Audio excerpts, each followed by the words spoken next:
uçağın inişini bekledi. Şu dakikalarda da yine uçak indi ancak son hazırlıklar yapılıyor. Karşılama heyeti şu anda Başladınız.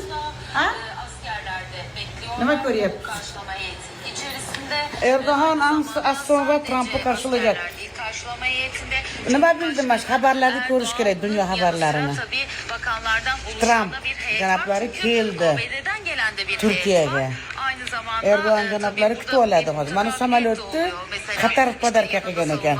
Uni ham bilib oldik. Endi juda balkim urushlarda tinchib ketadigan narsalar bo'ladi. Juda katta siyosiy qarorlar olinadi. Futbol yaxshi ko'rmayman, to'g'ri tushunmayman. Lekin siyosatni qattiq o'ta kuzataman.